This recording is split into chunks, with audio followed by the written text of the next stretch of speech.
ചികിത്സകൾ ഫലം കണ്ടില്ല. ഒരടി ആഴത്തിലെ മുറിവിലെ വേദന താങ്ങാനാകാതെ കൊമ്പൻ മടങ്ങി. മസ്തകത്തിൽ മുറിവേറ്റ അതിരപ്പള്ളിയിലെ ആന ചരിഞ്ഞു. കഴിഞ്ഞ ദിവസം ആനയെ മയക്കുവെടി വെച്ച് പിടികൂടി കോടനാട് അഭയാരണ്യത്തിൽ എത്തിച്ചിരുന്നു. അവിടെ ചികിത്സയിലിരിക്കെയാണ് കാട്ടുകൊമ്പൻ ചരിഞ്ഞത്.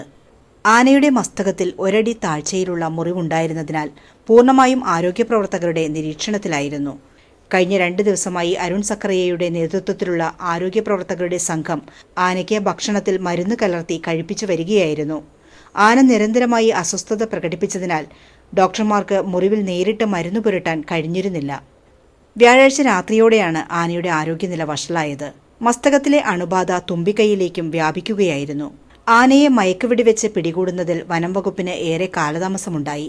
സമയം കഴിയുന്തോറും അണുബാധ ആനയുടെ തലച്ചോറിലേക്ക് വ്യാപിക്കാൻ സാധ്യതയുണ്ടെന്നും അത് ആനയുടെ അതിജീവനം അസാധ്യമാക്കുമെന്നും വിദഗ്ധർ മുൻപ് തന്നെ നിരീക്ഷിച്ചിരുന്നു. ഡോക്ടർ അരുൺ സക്കറിയയുടെ നേതൃത്വത്തിലുള്ള സംഘമാണ് നിർണായക ദൗത്യത്തിലൂടെ ആനയെ മയക്കുവെടി വെച്ച് കോടനാട് എത്തിച്ചത്. ആനയുടെ മരണവിവരം വനം വകുപ്പ് മന്ത്രി AK ശശീന്ദ്രൻ സ്ഥിരീകരിച്ചിട്ടുണ്ട്. ക്ലിയർ വിഷനിലൂടെ ഇനി മോഡം ഫ്രീ കണക്ഷനുമായി കെ-ഫോൺ ലഭിക്കും. ജൂലൈ 1 മുതൽ ക്ലിയർ വിഷൻ ബ്രോഡ്ബാൻഡിൽ നിന്നും യാതൊരുവിധ ഇൻസ്റ്റലേഷൻ ചാർജുമില്ലാതെ മോഡം ഫ്രീ ആയി ഇന്റർനെറ്റ് കണക്ഷനുകൾ നൽകുന്നതാണ്.